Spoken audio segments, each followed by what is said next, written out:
Nadagdagan ang kaalaman sa kabuhayan.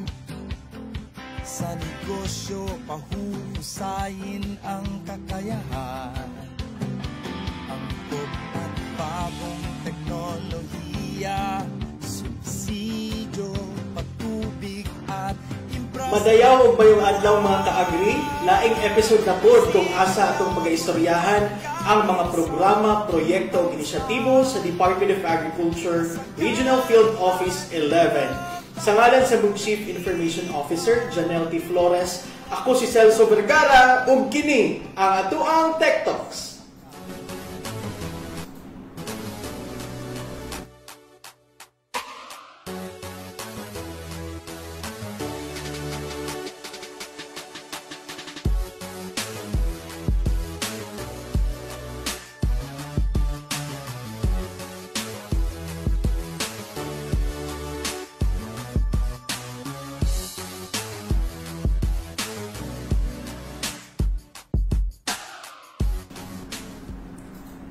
Mga kaagri, sa milabay nga Lunes atong nahinabi ang Chief sa Regional Crop Protection Center or RCPC nga si Sir Otoy Gutierrez. So iyahang na-mention kung unsa kadako ang role sa RCPC dinha sa itong agricultural development.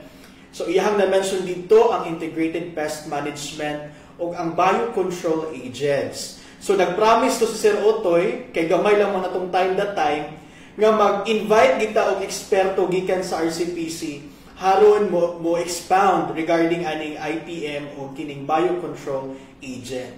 So wala din pagduha-duha pa mga kaagring, ako ang kauban karon ang Senior Science Research Specialist sa Regional Crop Protection Center, walay lain, si Ma'am Gloria Vida Liwanag. Maayong buntag, Ma'am, o welcome sa itong programa. Thank you po. Good morning.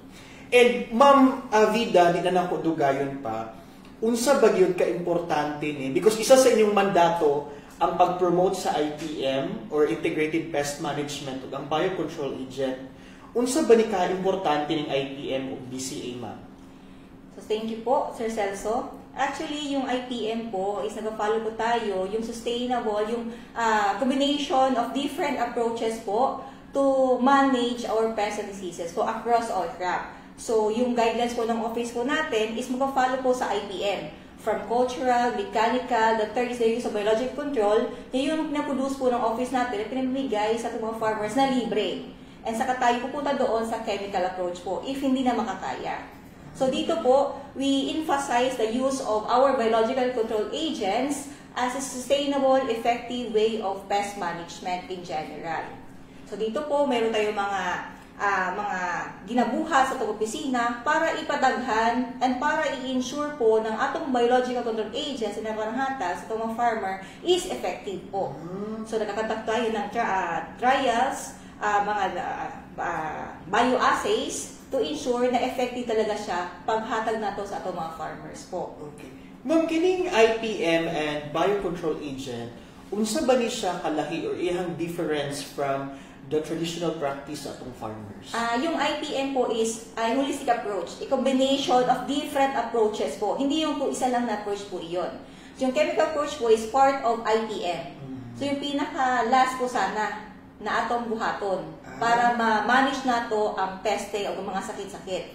So, currently po kasi, syempre, kay di matuhold ng farmers. So, there are those farmers po na diretsahan po nag-a-apply ng pesticides. So without even thinking, kung ano yung mga negative results po noon, hindi lang po sa ating environment, kunin po tayo sa mga tao din po na ga-consume sa ilahang mga commodity. So ang IPM po, as I said kanina, it starts from cultural, paano mo giatiman ang imong bukid, pag-land prep, pagkuha ng mga seeds, kung anong dapat itanom, o talang preparation po for the soil, for example, preparation sa soil, kung tama ba itong soil, kailangan pa ito abunuhan, following yung mga recommendation from our soils laboratory, and paggamit sa ato mga mechanical na mga interventions po para masugpo ang ato mga peste sa early occurrence. And paggamit po ng atong biological control. Holistic po yan, combination of more than one approaches po yan, yung IPM na yan siya. saka tayo pupunta doon sa atong chemical approach. Kung last sort na po last option na po yung chemical. So hopefully, ang farmer is magbalik ta sa ITN. Kasi years ago, pina-follow talaga ang ITN kumbaga man. Pero parang nawala to sa mga tao kay syempre, hindi matupog talaga. Gusto madalian. Pero try to think of the bigger picture po. Ano yung impact noon sa atoan mga consumers? Ano impact noon sa atong environment kumbaga? Kung ito ba talaga is nakakatabang ba talaga to manage or talagang binibigyan tayo ng additional problem in the near future? Yun po yung kuwan ko doon kumbaga man. So klaruhon lang nato Ma'am Vida, wala man jud ingon nga ginabawal ni DA na magamit ng chemical, but the last resort or the last option. Yes po, wala po tayong pinagbabawal dyan. For example, sa amin po na case, we do validation and pest management po. Yun yung functions ng RCPC. So, upon receive the report po from our LGUs, partner LGUs, or our farmer, for example, titingnan namin yung area, i-validate namin yung area. If yung guidance namin po is above na po siya, kumbaga man. So, ang aming ipinibigay po namin doon is chemical na, pesticides, kumbaga man.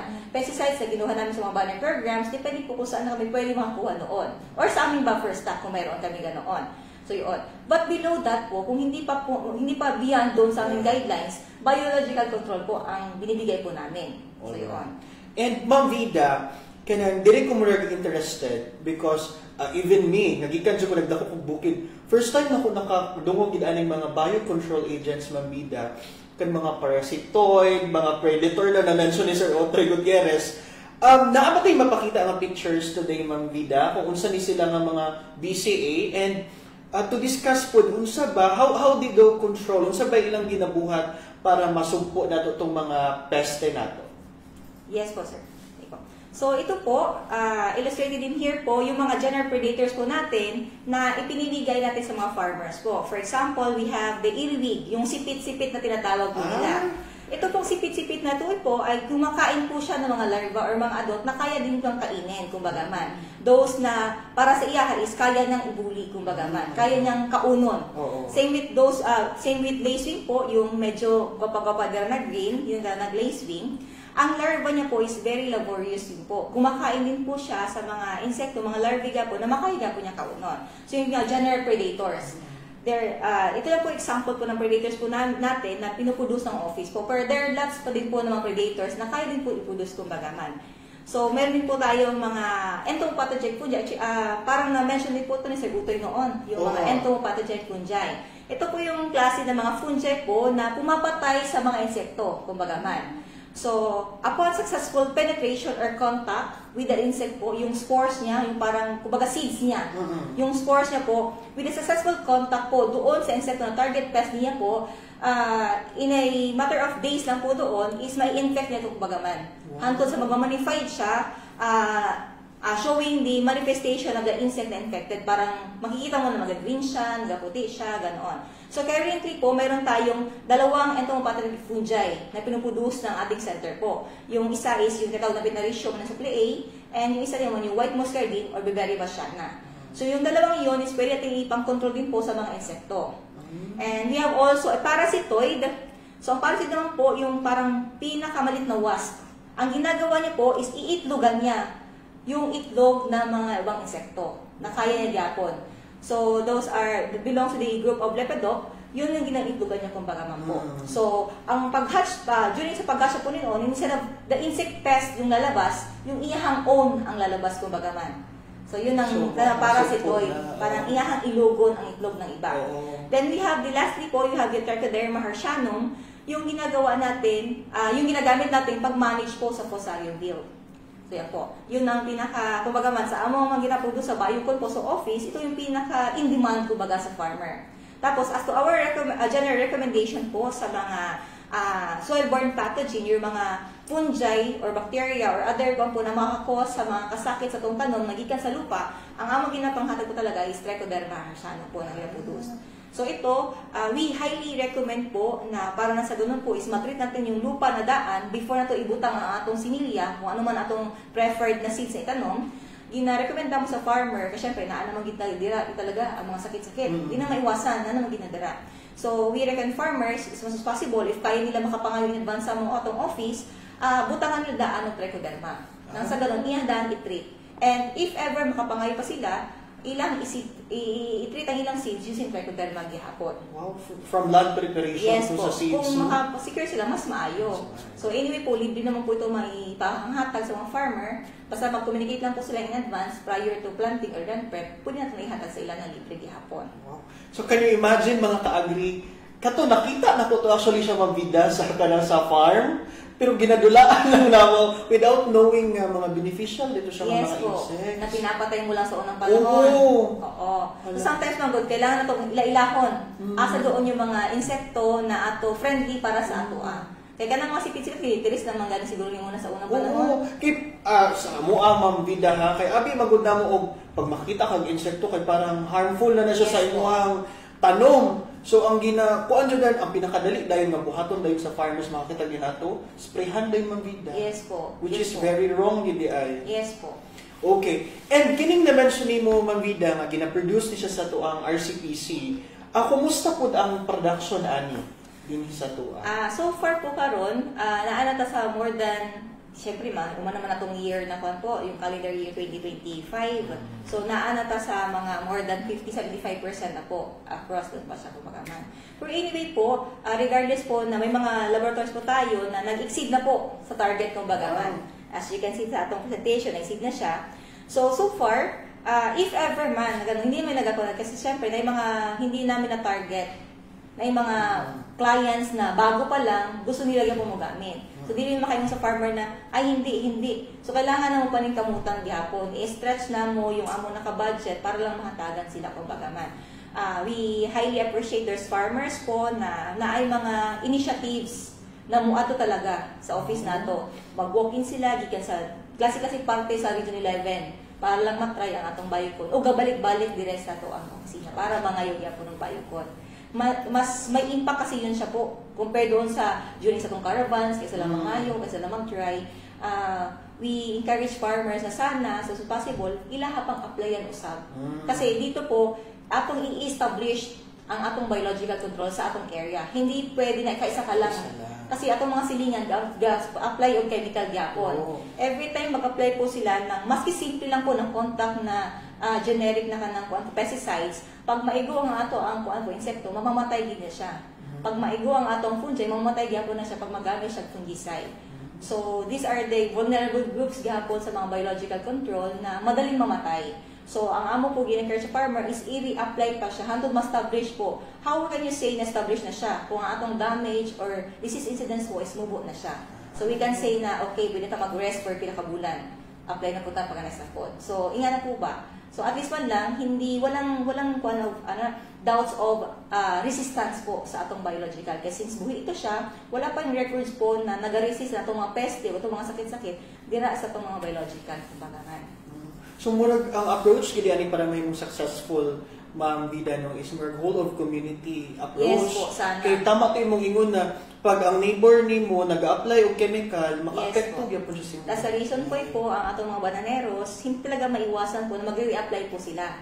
Kasi every time mag-spray po sila ng trichoderma, mag-spraying or mag-drenching ng trichoderma, after few days po mag-apply po sila mag-aerial po sila ng fungicide para sa sigatoka. So those na mga fungi po yung trichoderma na igo sa mga tulo-tulo sa atong pesticides, mamamatay din po iyon. Ma-inhibit po yung growth ng kumbaga. So, ang mga farmers natin po, a-apply nila ulit ng trichoderma. So, dili lang siya kaisa. Hindi lang kaisa. So, that's the reason why po yung recommendation po ng RCPC is weekly application for banana. So, sa other po, pwede siya twice a month or as soon as possible, kung makapangayos lang, pwede gapon. Or mas maayon na kung ang farmer mismo ang maghimo sa ilang own Biocon. Actually, is that possible? Yes po. Yun yung actually yung kwan naman talaga, target. Yung mismong farmer na ang muhimo sa ilang own. Nang sa ganun, sustainable, continuous po ang ilang pag-apply ng Biocon. Kasi we don't know, di ba? Baka in the next few years, dili na ta, yung lahi na mandate kumbaga man. Dili na ta ang maghihimo kumbaga sila na kumbaga man. Atong i-equip atong mga farmers or stations to have their own laboratories. So that's the reason why po yung RCPC, meron tayong mga trainings po na ginakandak. So we can be a scissor speaker. So with dikuan po na-arrange na kumbaga man, or we can conduct a training po sa atong center po actually. So nag-cater po tayo ng mga farmers, associations, or LGUs or any kuan po sa mga non-government offices po na kung nag-request sila mga training sa biological control production. So, any biological na ilang gi-request, so silbi mag-send sila letter request, address kay director, Makalidin Saga, then, paapan approval ni director, direction sila po. They can use our facility as training ground, kumbaga man. So, pwede sila magpunta sa office, mag-train sila. Kasama nila po yung mga staff natin po, yung mga kinapos ng staff natin po, sila yung mag-educate sa kanila. Hoping na sana, magkaroon sila ng ilahang own laboratories. And this is also a challenge siguro, Ma'am Vida, sa partners na to sa LGU. Yes, nga naamaday ka ng opportunity ngayon ani nga Yes, matrain na to atong mga communities na ay facility nga pwede na to magamit. So, we just hope nga ma-empower po to LGUs nga mo request sa ingon ani no para mas mudagahan ang magagamit aning biocontrol agent. Na-mention ni mo ganina Ma'am Vida nga ning over ta sa target sa itong Yes, production sa mga BCA. Unsa ba'y murag nahimong factor ani nga nahimong successful or over pa sa itong target? Isa namang factor din po is ito, for example, information dissemination na hindi actually nakaplan kumbaga man. Like the caravans requested by our NGOs kumbaga man. So yung mga farmers, hindi naman expect na pupunta sa office po natin center to request and to continuously apply our biocon. So those are those farmers na hindi natin inaasam po, hindi natin nakita na from kasulok-sulukan ng Davao del Sur, pupunta ng office, for example, para lang makagamit or makahingi ng biocon pang manage po sa iyang mga kuwan po.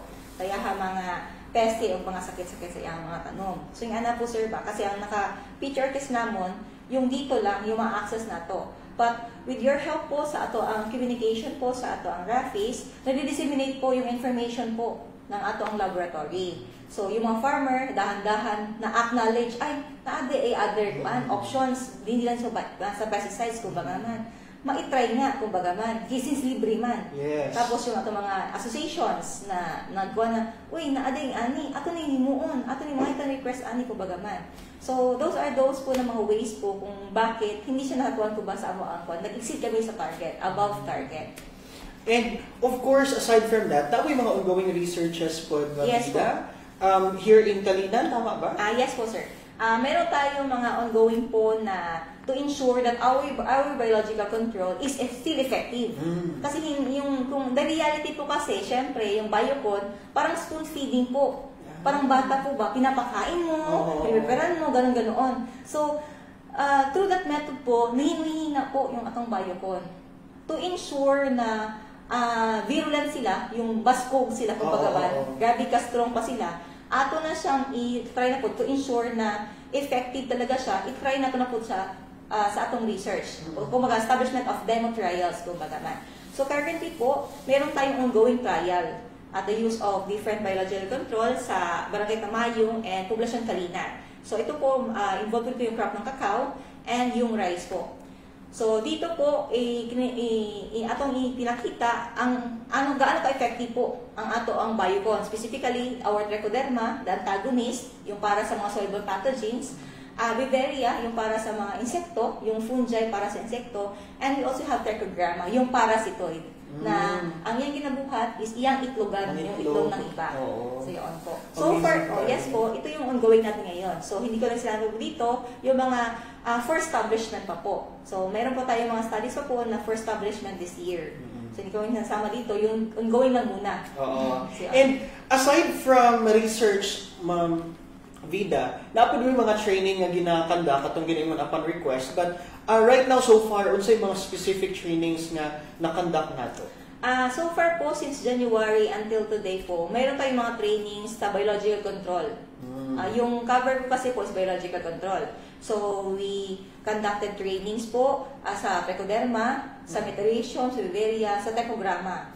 Unfortunately lang po kasi, syempre, ang Trichogramma needs specific laboratory equipment, kumbaga man. So, medyo hindi siya kaayo access sa farmers. But for our, syempre, okay lang yan siya. Kasi anyway, mayroon naman tayo na itong pathogenic fungi na pwede sa mga across na mga insects, kumbaga man. So, kung hindi man kakayanin ng farmer ito ang i-produce niya, meron tayong alternative na bangkuan. So, yung na-mention kanina, yung white muscardine or the Viverraciana or the Metaricium or the green muscardine, they can mass-produce that po sa ilahang own way kung pagaman. And we conduct also the Trichoderma. Yung pinakadaghan request natin sa karon po, Sir Celso, is yung Trichoderma talaga. Kasi yung Trichoderma across all crop, diba po? Yun. So, meron tayong mga, like for example, the MEDA, yung NGO po ng MEDA, meron silang mga laboratories po na sinuportahan, kumbaga man, meron sa mga laboratory equipment na pinamigay sa mga associations against cacao pod rot. So, ang ginamit po nila is trichoderma, pinarami ng trichoderma, and yung Beberia for pod borer. So, yun. So, meron tayong mga listahan po actually ng mga current, may mga laboratories na tayo na nakalist na po, mga tag natin kumbaga man. Identified laboratories na nandito sa NGO or mga private, as well as our LGUs po na supported with our HPCD program. So, yun po, iniikutan po natin yan every quarter po. Kinukumusta kung ano nangyari na. Hoping na magdaghan pa sila, hindi mabawasan. Alright. And ma'am, na-curious lang po, because ganina ningon ko nga dapat itong LG yung ma-encourage po, no? Ang napay mga so far, mga estudyante po, ma'am, sa academe nga nakik-partner po sa tuwa nga kanang di pa train ba nila ilang mga students or ano? Yes po, actually. Meron tayong mga talagang OJT po sa yun. So, mga OJT from USEF, for example, and other academe po is nagre-request po sila sa DA, sa our regional office po, na i-cater sila kumbaga man. So, meron tayong taga-TESDA na nag-train din po sa atin sa office center. So, lahat po ng mga students na yun na dumaan po sa office ng RCPC, ay na-train po kumbaga. Hindi lang sa isang biocon. Across po iyan kumbaga man. So, they participated actively, paano ang paggawa, and also, there are those students na fortunate enough na madala ni Ma'am Mayfloor doon sa area para maipakita. Hindi man siguro lahat, kasi syempre hindi man makaya sa mga schedules nila during that time, pero there are those students po na dinala ni Ma'am Mayfloor doon sa area para ipakita paano yung pag-apply, paano yung mga usually routine po ng ating office yung ginagawa. Yung mga services ng ating office ipakita. And there are students po na nakasabay ni Ma'am Mayfloor during sa pagkandak ng training din po. Wow. So, ganoon. Nindot kayo, no? Nindot magud nga madala na itong mga youth, because para ma-appreciate nila on the ground, and then ma-appreciate nila itong ginahimosab, and matabangan ta to promote kini atong mga ginabuhat sa ahensya. Ma'am, kung naa itong mga kaagri karon nga nagatanaw, kung naa sila yung mga pangutana, pwede mo mag-comment din sa live video nato, or kung naas gusto sila mag-email or mag-contact, ma'am, unsa itong contact details sa RCPC? Yung ating office po, actually, accessible po iyan. You can message our RCPC through DA RCPC Davao po Messenger, or you can, kung mayroon kayong landline po, you can call 221-5010, or kung may mga techie dira po ng mga farmer, you can send an email po, a request through darcpc81@gmail.com. So, or any personal po na kakilala nyo po na employed sa among office, you can message them directly. Wala na ikon sa among po kung ganoon. As long as maabot sa among po ang inyong mga concern, mas maayo. Mas maayo. And kung po gusto gid sila nga mo bisita sa inyong opisina, Ma'am Vida, nga gusto na makita sa inyong mga laboratorio, anytime pwede ba sila? Yes po, anytime po, as long as sa office hour po. Office hour, yes. Hindi po dun Sabado mo. Sabado niyo, alas 10 sa gabi. Oo, overtime. Alright.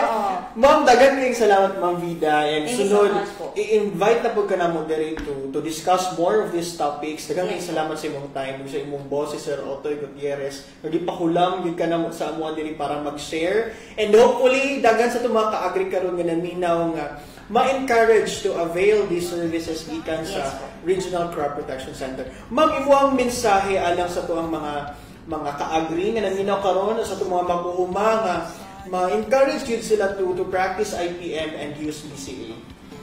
Sa mga farmers po dyan, na nag-engage po ito farming, kung ano man yung crop nyo po, think of the future kumbaga man. Ano yung impact po sa ato, current na gina-practice karon sa ato ang umahan. Kung ito ba siya ay sustainable enough, ito ba siya ay safe sa ating environment, safe ba ito sa ato or sa consumer po na nag-consume sa atong commodity. Hopefully po, makamatot ang tanan na kung atong method man karon is purely synthetic, hopefully po, ito na, sa biological control is ma-realize nato na naatay other ways pa po na papaano nato ma-manage ang ato mga peste o mga sakit. Hoping daghan ma-encourage ani Sir Celso. Kay lisod po kayo parang karon mukha ang gulay. Ano tawag na kanang vegetarian po pero after few years ito din nangamatay. Diba po? Kaya wala rin kabalo ko sa i-apply. Yung mga farmer sabi nila, "Ma'am, mukhang mag-chemical." Uy, kasi hindi na ako nasyak proud pa sila kung na kabulo may manggil yung mga chemicals, pero aware sila po actually na there are those farmers like aware sila po na may risk ang ilang buhay. Yan, ilahan na magiging gusto mo, daghan nag-harvest sila na so, punang-naon gid nato nga more than the production, the safety and nutrition sa ato ang mga konsumante. Hopefully po, maabot na sila mga farmers po and somewhat in your way lang po gihapon na sana matry ninyo. Yeah. Instead of talagang turn down dayon, itry sa muna na to. Siyempre, the more na ito makita na effective siya, the more ka ma-encourage, di ba po? Hinay-hinay lang ito naman. So hoping na sana ma-encourage ka mo na gamitin gyapon ang among gihaguan. And Sir Celso, baka pwede ako mag-shoutout ma. Yes, Sir. shoutout sa itong mga kaagri ng vida. Sa akong mga kaagri o sa akong shoutout po sa tanan, especially i-acknowledge po na ako yung among mga kinapusgan kagwapahan sa opisina.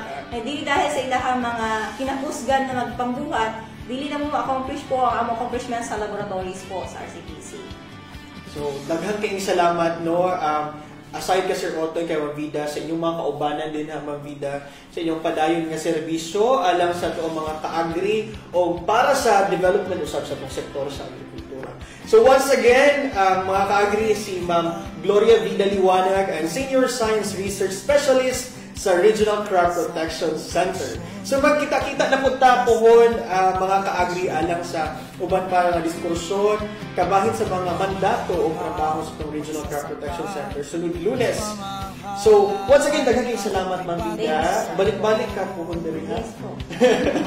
Alright mga kaagri, sa ngalan sa mga Chief Information Officer Janelle T. Flores, ako si Celso Vergara ug kini ang ato ang Tech Talks. Thank you, ma'am.